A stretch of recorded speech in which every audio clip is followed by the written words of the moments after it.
आज के वीडियो में हम बात करने वाले हैं लाइटिंग के बारे में और साथ में करेंगे थोड़ा सा फन। जैसा कि आप यहाँ पे देख सकते हो, मैंने एक सिंपल सा सीन क्रिएट किया है जो कि एक प्लेन है और मैंने यहाँ पे एक मॉडल लिया है जो कि मैंने डाउनलोड किया है और नीचे डिस्क्रिप्शन में लिंक है, आप चाहे तो डाउनलोड कर सकते हैं। और मैंने यहाँ पे एक लाइटिंग गाइड का हेल्प लिया है जो कि कुछ इस तरह का देखने को मिलता है। आप चाहे तो इसको भी डाउनलोड कर सकते हैं, नीचे डिस्क्रिप्शन में लिंक दे दूंगा। मैंने यहाँ पे लिया है attributes editor and lighting editor and आपको यहाँ पे साइड में देखने को मिलेगा आर्नोल्ड रेंडर व्यू।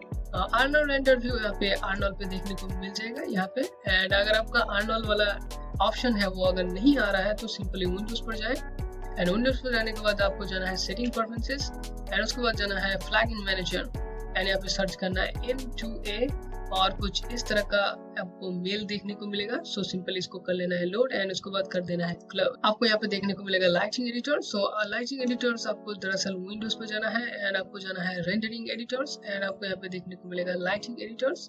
जब यहाँ पे क्लिक करोगे तो लाइटिंग एडिटर्स निकल के आएगा और कुछ इस तरह का देखने को मिलेगा। यहाँ पे लाइटिंग करने के टाइम कुछ बातें जो है वो ध्यान में रखना होता है, जो की है ऑब्जेक्ट से लाइट की दूरी या करीबी और ऑब्जेक्ट कितना छोटा है और कितना बड़ा है। मैं हाईली रिकमेंड करता हूँ और ज्यादातर जो बड़े बड़े आर्टिस्ट होते हैं वो रियल वर्ल्ड स्केलिंग में ही लाइटिंग करते हैं और मैंने यहाँ पे रियल वर्ल्ड स्केलिंग का ही सहारा लिया है। जो ग्रिड है उसको भी मैंने रियल वर्ल्ड के हिसाब से मैंने सेट कर रखा है।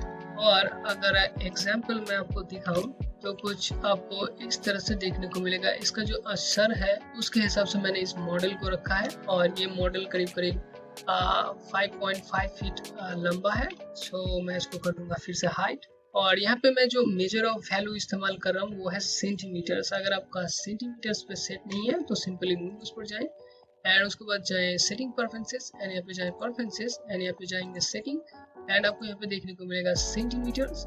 सो इस पे कर ले एंड सेंटीमीटर्स पे करने के बाद यहाँ पे करेंगे सेव।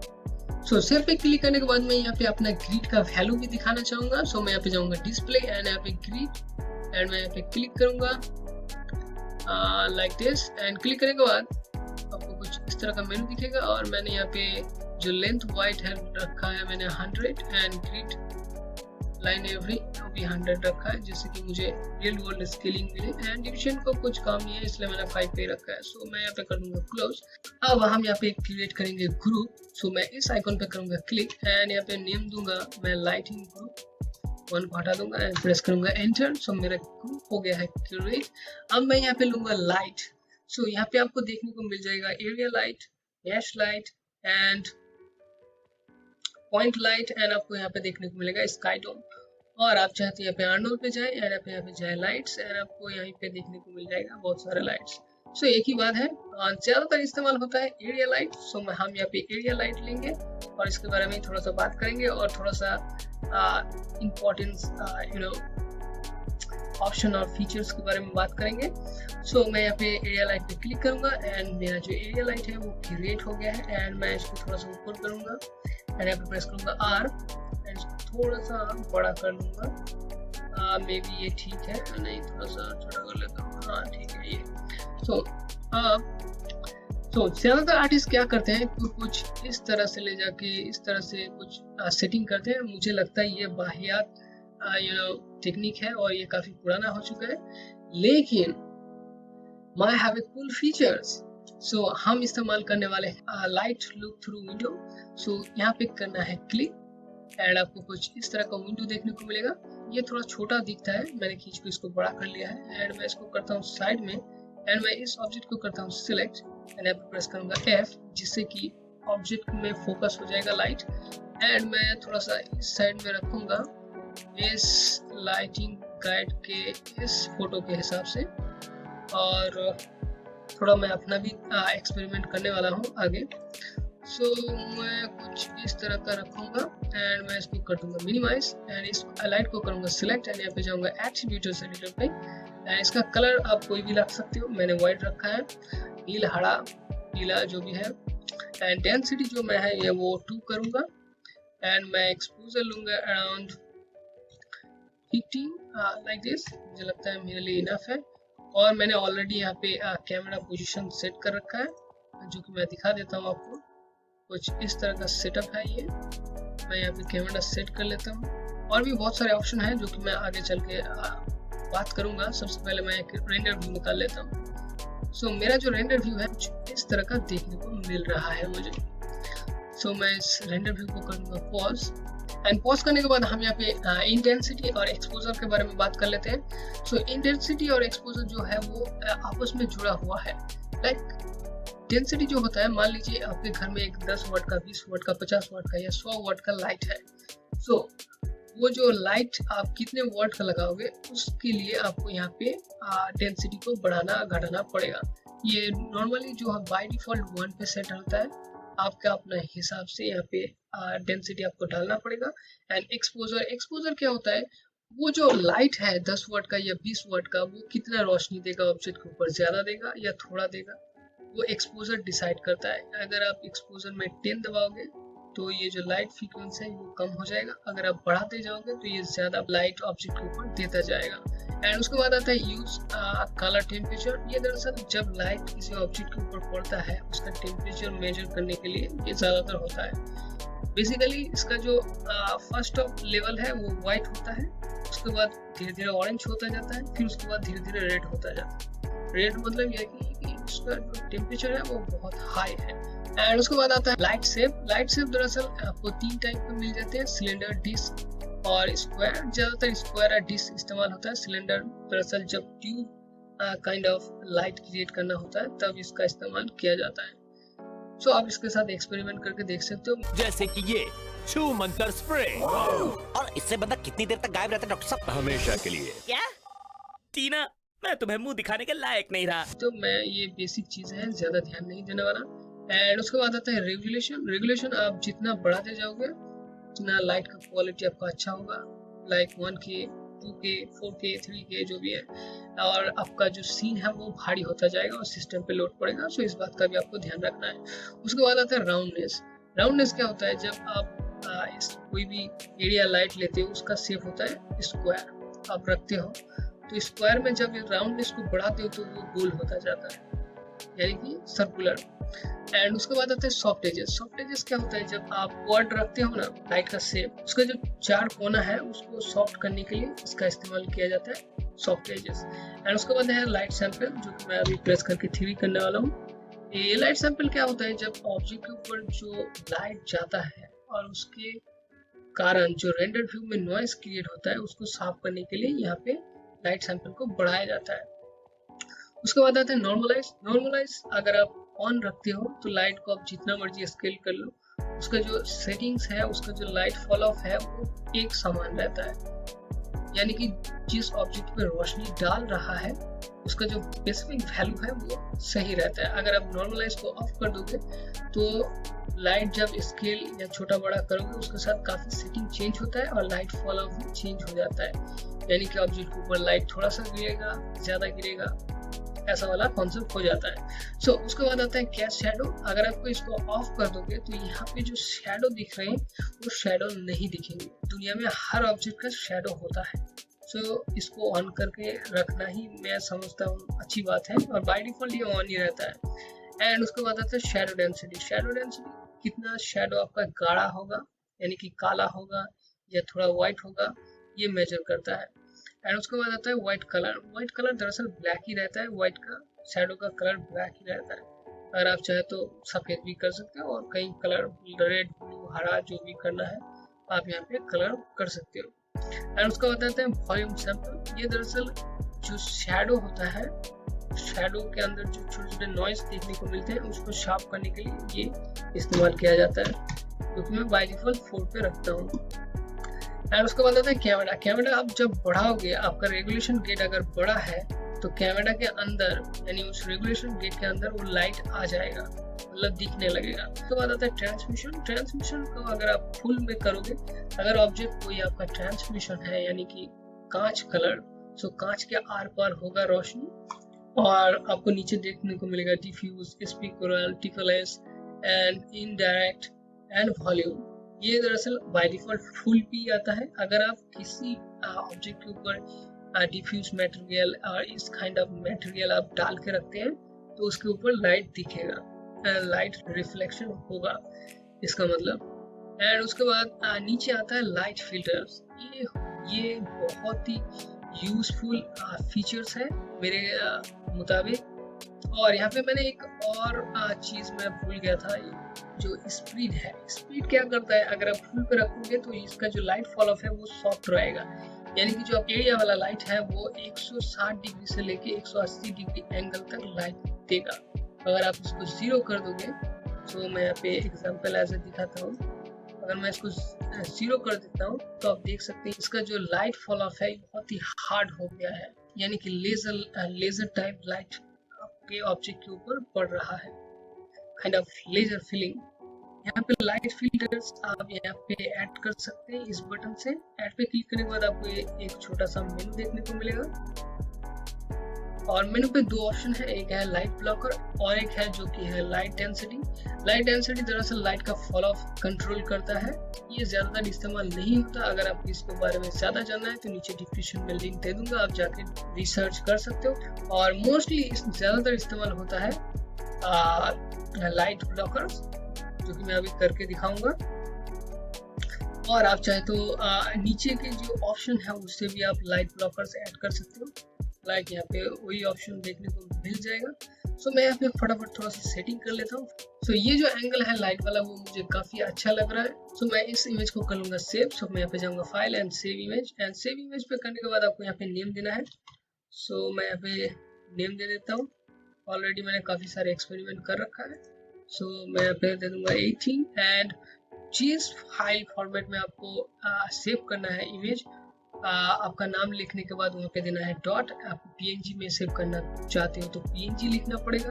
अगर आप JPG में सेव करना चाहते हो तो आपको देना पड़ेगा .jpg, जैसा कि आपको यहाँ पे देखने को मिल रहा है। आप चाहे तो एक्सपेरिमेंट कर सकते हैं इसके साथ। सो मैं यहाँ पे करूँगा PNG पे सेव। सो मेरा जो इमेज था वो सेव हो चुका है। अब हम यहाँ पे इस्तेमाल करेंगे लाइट ब्लॉकर। सो मैं यहाँ पे जाऊँगा लाइट एडिटर पे। सो मैं इस लाइट को करूँगा सिलेक्ट एंड यहाँ पे जाऊँगा एट्रीब्यूट्स एडिटर, लाइट फिल्टर्स में करूँगा ऐड लाइट ब्लॉकर। मैं इस लाइट ब्लॉकर को करूँगा सिलेक्ट एंड यहाँ पे मैं आउटलाइनर को करूँगा ओपन करने के बाद आपको यहाँ पे देखने को मिलेगा ट्रांसफॉर्म 1, जो कि इस लाइट ब्लॉकर का नाम है आउटलाइनर पे। आप चाहे तो चेंज कर सकते हैं। सो मैं इसका नेम चेंज कर दूंगा। मैं इसके नेम दे दूंगा AI लाइट। इसका ही नाम कॉपी करके मैं यहाँ पे डाल दूंगा लाइक दिस। प्रेस करूंगा एंटर एंड मैं इसको थोड़ा सा ऊपर की तरफ ले आऊंगा एंड यहाँ पे प्रेस करूंगा R एंड थोड़ा सा कर लूंगा scale, may be around like this. मुझे अच्छा लग रहा है। सो मैं प्रेस करूंगा W एंड मैं ना इसके बीच में कुछ इस तरह का सेटिंग करूंगा एंड थोड़ा सा एक्सपेरिमेंट करेंगे हम यहाँ पे लाइक दिस। मे बी काफी ठीक लग रहा है। आप आऊंगा इस लाइट ब्लॉकर के ऑप्शन में और आपको यहाँ पे जियोमेट्री टाइप, यानी कि इस लाइट ब्लॉकर का जो जियोमेट्री है आपको यहाँ पे बॉक्स दिख रहा है, क्योंकि हमने यहाँ पे ले रखा है बॉक्स। आप चाहे तो स्क्वायर भी ले सकते हैं, प्लेन भी ले सकते हैं और सिलेंडर भी। सो ज्यादातर इस्तेमाल होता है बॉक्स और प्लेनर। तो मैंने यहाँ पे बॉक्स लिया है। आप चाहे तो आप प्लेनर, सिलेंडर और स्क्वायर के साथ एक्सपेरिमेंट कर सकते हैं। और यहाँ पे डेंसिटी आपको देखने को मिलेगा। अगर डेंसिटी को मैं बढ़ाता हूँ अराउंड लाइक दिस एंड यहाँ पे करता हूँ फ्रेश, सो आपको रिफ्रेश करता हूँ तो आप देख सकते हैं इसका जो आधा सीन है वो ब्लॉक कर चुका है। अगर मैं डेंसिटी को घटाऊंगा तो आप यहाँ पे देख सकते हैं ये जो यहाँ पे जो शैडो जो लाइट ब्लॉकर हो रहा था वो कम हो गया है। सो इसको जब बढ़ाओगे तो लाइट ब्लॉक कर देगा। एंड उसके बाद आता है शेडर। ये शेडर कुछ खास काम नहीं आता और मुझे लगता नहीं है कि ये इस्तेमाल करना चाहिए। सो उसके बाद आता है रैम्प आप जितना बढ़ाते जाओगे ये जो एजेस है इसका जो लाइट फॉल ब्लॉकिंग जो कर रहा है वो जो एज है यहाँ पे आपको देखने को मिल रहा है वो थोड़ा सा शार्प हो गया है। और आपको यहाँ पे देखने को मिलेगा हाईलाइट एजेस और आपको देखने को मिलेगा वाइट एजेस एंड राउंडनेस। ये दरअसल जब आप लाइट ब्लॉकर कर रहे हो, ये तो एक कर रखा है मैंने, अगर आप दो कर रहे हो तो ये जो तीनों ऑप्शन है ये बहुत ही यूजफुल है, जो कि मैं अभी थोड़ी देर बाद में दिखाने वाला हूँ। सो मैं यहाँ पे फटाफट से कर लूँगा थोड़ा सा और लाइट ब्लॉक ऐड।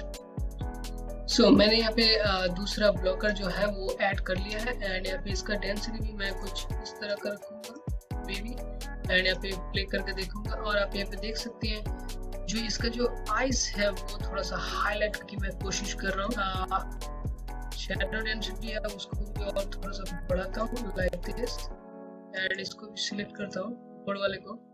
एंड ऊपर वाले को सिलेक्ट करने के बाद मैं इसके जो ब्लॉकर है उसको भी थोड़ा सा बढ़ा लेता हूँ, लाइट फ्रीक्वेंसी को। और ये ना बहुत ही ध्यान से करना पड़ेगा आपको, एक एक डिटेल्स बहुत मैटर करता है यहाँ पे। सो मैं इसके फॉलोअप को थोड़ा सा और बढ़ा लूँगा लाइक दिस। एंड अगर मैं यहाँ पे रिफ्रेश कर बोलेगा जो इसका जो आइस है वो हाईलाइट हो चुके हैं, लेकिन इसका जो लाइट ब्लॉकर का जो एजेस है वो बहुत ही हार्ड है, जो कि ऐसा नहीं होना चाहिए। सो हम इसको भी करेंगे सेटिंग। सो मैं यहाँ पे कर दूंगा फिर से पॉज, एंड मैं यहाँ पे जो है इसका जो रैम वैल्यू है इसको बढ़ाऊंगा थोड़ा सा, एंड फिर से मैं रिफ्रेश करूंगा, हल्का सा बढ़ाऊंगा विथ एजेस, एंड यहाँ पे मैं हाईलाइट एजेस को भी बढ़ाऊंगा थोड़ा सा।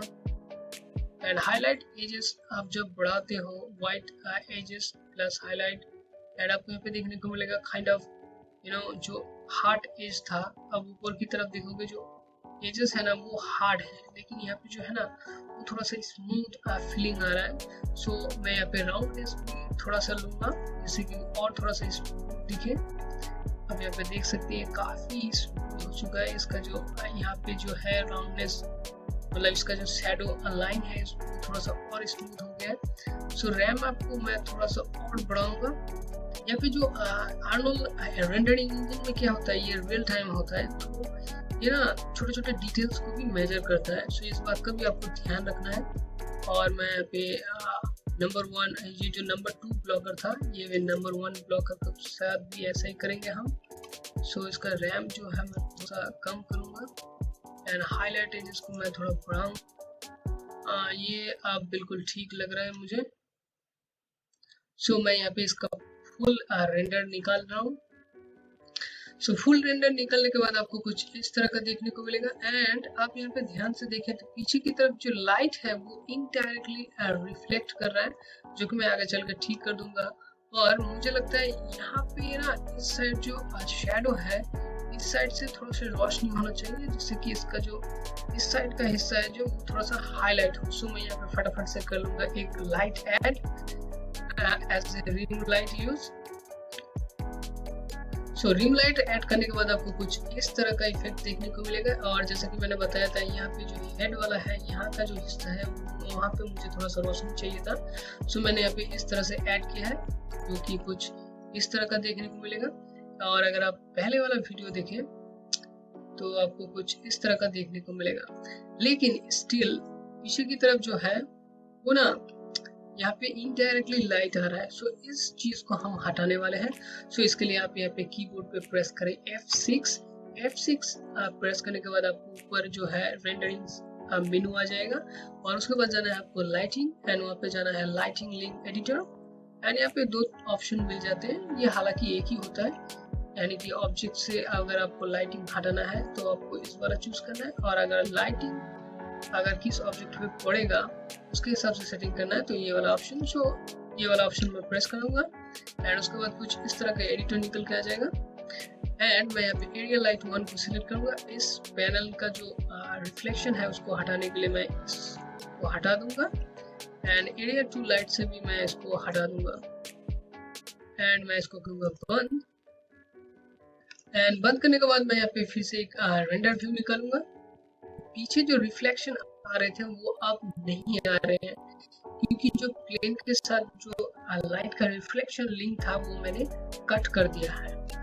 सो इसी तरह आप एक्सपेरिमेंट करते रहिए। लाइट का एंगल और शेडिंग के साथ जितना एक्सपेरिमेंट करोगे उतना बेहतर रिजल्ट देखने को मिलेगा। और ये ट्यूटोरियल बनाने का मकसद ये था कि आप लाइटिंग के बारे में और सेटिंग के बारे में थोड़ा सा जान जाए। सो इस वीडियो में इतना ही। देखते रहिए ZFX Express 3D का दीवाना।